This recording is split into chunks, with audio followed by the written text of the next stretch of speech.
नमस्कार दोस्तों, मरुवाणी राजस्थान में स्वागत है। आज हम बात करेंगे भारत में हो रही सड़क दुर्घटनाओं को लेकर। यूं तो भारत में वर्ष भर में कई सड़क दुर्घटनाएं होती है और कई लोगों की जान जाती है, किंतु हाल ही में जैसलमेर जिले में लगी बस में आग के बाद देश में एक नई चर्चा शुरू हुई है। आखिर ऐसी दुर्घटनाओं के लिए कौन जिम्मेदार है? क्या इस प्रकार की दुर्घटनाओं के लिए प्रशासनिक व्यवस्था या आरटीओ जिम्मेदार है या फिर बस के ड्राइवर? कौन जिम्मेदार है आखिर? अगर आपको लगता है कि इसके लिए भारत की प्रशासनिक व्यवस्था जिम्मेदार है तो ना भाई ना, प्रशासनिक व्यवस्था तो बिल्कुल भी इसके लिए जिम्मेदार नहीं है। हालांकि ये गहरा कटाक्ष नहीं बल्कि सार्वभौमिक सत्य है कि इसके लिए भारतीय प्रशासनिक व्यवस्था जिम्मेदार नहीं है। आप ही सोच रहे होंगे कि भारतीय प्रशासनिक व्यवस्था इसके लिए जिम्मेदार क्यों नहीं है, तो अंत तक हमारे साथ जुड़े रहे, वीडियो को बिना स्किप किए हुए पूरा देखें तो आपको समझ आ जाएगा कि भारत की प्रशासनिक व्यवस्था ऐसी दुर्घटनाओं के लिए जिम्मेदार नहीं है। वीडियो को शुरू करने से पहले आपसे अनुरोध है कि अगर आपने हमारे चैनल को सब्सक्राइब नहीं किया है तो सब्सक्राइब करें और वीडियो को लाइक करना बिल्कुल भी ना भूलें। एक कमेंट जरूर कर दीजिए कि आपको क्या लगता है कि ऐसी दुर्घटनाओं के लिए जिम्मेदार कौन है। तो आइए शुरू करते हैं वीडियो।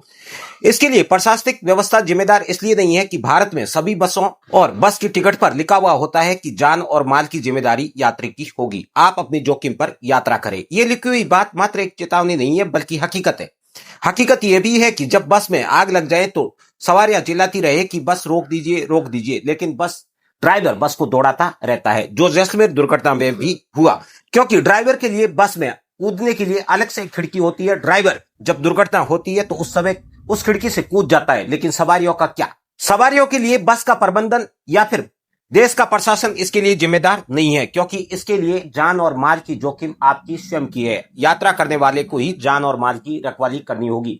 ऐसा हम इसलिए कह रहे हैं क्योंकि ऐसा ही दृश्य जैसलमेर से 20 किलोमीटर दूर गांव थेयात में देखने को मिला, जहां तकनीकी और प्रशासनिक विफलताओं के चलते एक भयानक दुर्घटना हुई। इस दुर्घटना में 21 यात्रियों की मौत हो गई और 15 गंभीर रूप से घायल बताए जा रहे हैं। ये केवल एक दुर्घटना नहीं बल्कि सड़क परिवहन सुरक्षा मानकों की अनदेखी और बस के मॉडिफिकेशन में नियमों की अवहेलना के कारण हुआ है। साथ ही आरटीओ के मनमाने कार्यों का भी एक नतीजा है। हालांकि जो भी चूक हुई है वो चूक कोई वैधानिक नहीं है, पूरी तरह से अवैधानिक है, लेकिन प्रशासनिक व्यवस्था ने इन नियमों और चूक को वैधानिक ही बना डाला है। जो बस जैसलमेर में दुर्घटनाग्रस्त हुई उसके बॉडी मॉडिफिकेशन के साथ पंजीकरण और सुरक्षा मानकों में कई कमियां थी, लेकिन कमियों के बावजूद भी सड़क पर बस किसी नई नवेली दुल्हन की तरह दौड़ रही थी। ये बस मूल रूप से नॉन एसी में रजिस्टर्ड हुई थी, लेकिन रजिस्टर्ड किए जाने के बाद इसे एसी स्लीपर में बदल दिया गया। परिवहन विभाग से अनुमति लिए बिना ही बस में कई प्रकार के मॉडिफिकेशन हुए। जब सवेरे ये बस जैसलमेर पहुंची तो किसी सजी धजी दुल्हन की तरह लग रही थी। इस बस की सुंदरता को देखकर हर किसी का मन इस बस की प्रशंसा करने को हुआ, लेकिन हकीकत क्या हुई वो आपको पता ही है।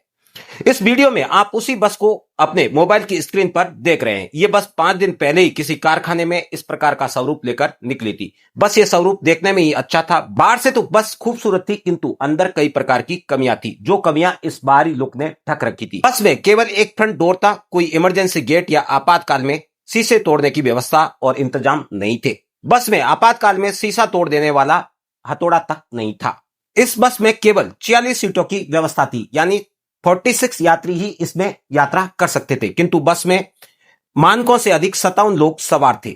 इसके लिए बाकायदा अनुमति के मुकाबले में अधिक सीटें लगा रखी थी, जो गैलरी को संकरा कर दुर्घटना को आमंत्रित कर रही थी। हुआ भी ऐसा ही।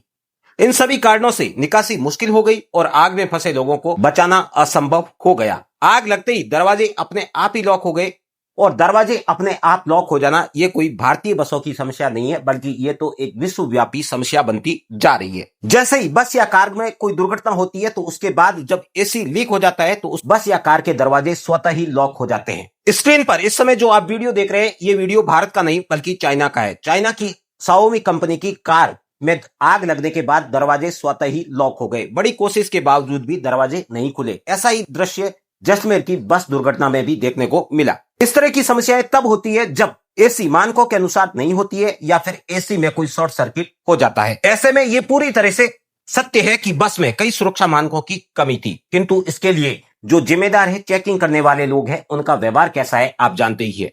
आरटीओ का व्यवहार कैसा होता है, वो ट्रक ड्राइवरों के साथ किस तरह का व्यवहार करते हैं, समय समय पर सोशल मीडिया में वीडियो वायरल होते हैं, या आप उसके एक विजुअल देख रहे हैं। ट्रक ड्राइवरों के साथ बस ड्राइवरों की भी आरटीओ को लेकर हमेशा शिकायतें बनी होती है। इन आरटीओ को हमेशा धरातल से अधिक कागजों से प्रेम होता है। जैसे ही किसी बस या ट्रक को रोक देते हैं तो उसके बाद कागजों की मांग का अंबार ही लगा देते हैं, जिसके कारण ड्राइवरों को हमेशा शिकायत ही रहती है। इन आरटीओ की ड्राइवर इसलिए शिकायत करते हैं क्योंकि आरटीओ सरकारी नियमों को बदलकर ही अपने मनमाने नियम ही लागू कर देते हैं। जिन गाड़ियों में ये आरटीओ स्वयं यात्रा करते हैं उनके स्वयं के कागज पूरे नहीं होते हैं। इसका ना तो प्रदूषण सर्टिफिकेट होता है और ना ही इंश्योरेंस। इसके बावजूद ही लोगों का चालान काटते हैं। जो खुद ही नियमों का पालन ना करे वो दूसरों से कैसे नियमों का पालन करवा सकते हैं। ये एक घोर लापरवाही है, लेकिन भारत में इसको अक्सर अनदेखा कर दिया जाता है। ऐसा ही एक दृश्य आप यहाँ देख रहे हैं।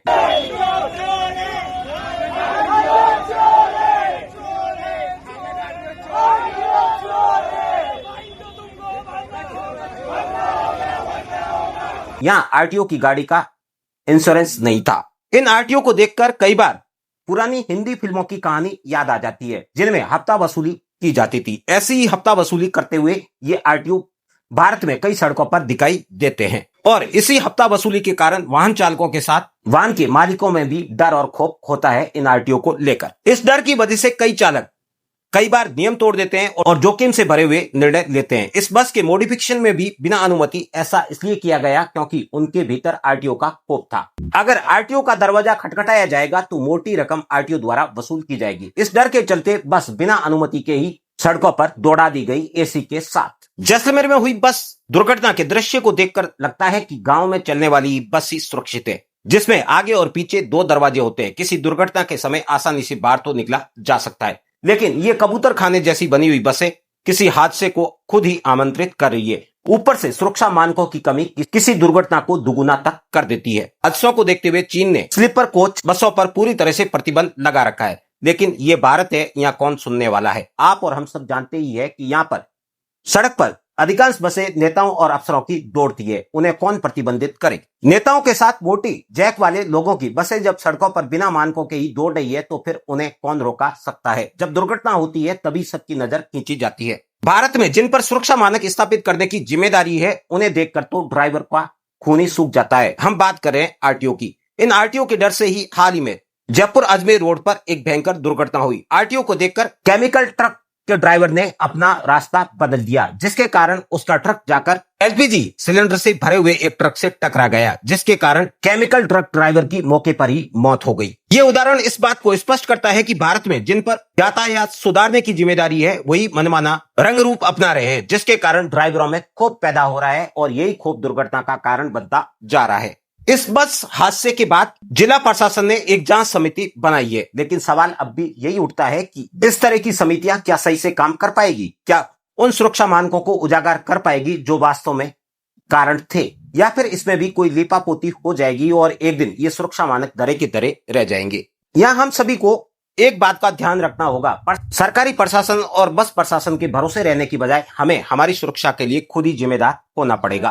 हमें हमारी सुरक्षा के लिए खुद ही जिम्मेदार होना पड़ेगा। हमें ऐसी बसों का त्याग करना पड़ेगा जिनमें मॉडिफिकेशन किए गए हैं और कबूतर खाने जैसी बनाई हुई है। इससे बेहतर तो रोडवेज की बसें ही है, जिनमें सारे सुरक्षा मानक लागू होते हैं। बस में बैठने से पहले एक बार तय करें कि बस में आवश्यक आपातकालीन इंतजाम किए गए हैं या नहीं है। अगर आपातकालीन इंतजाम नहीं है तो यात्रा को रद्द करें और अपने पैसे वापस ले, तभी इस तरह की बसों में सुधार होगा। कुछ पैसे बचाने के लिए अधूरे और अमानक वाली बसों में यात्रा कर रहे हैं, उस यात्रा के कारण ही इस तरह की बसें दिनों दिन तेजी से बढ़ती जा रही है, जो जान और माल दोनों के लिए जोखिम से भरी हुई है। ऐसी बस का त्याग करना ही हमारी वास्तविक जिम्मेदारी होगी। हमें प्रशासन के भरोसे रहने की बजाय खुद के अंदर ही एक तरह का बदलाव लाना होगा, ताकि इसी से धरातल पर बदलाव किया जा सकता है। धन्यवाद मित्रों, कैसी लगी जानकारी कमेंट बॉक्स में बताना ना भूलें। फिर मिलते हैं एक नई और रोचक जानकारी के साथ।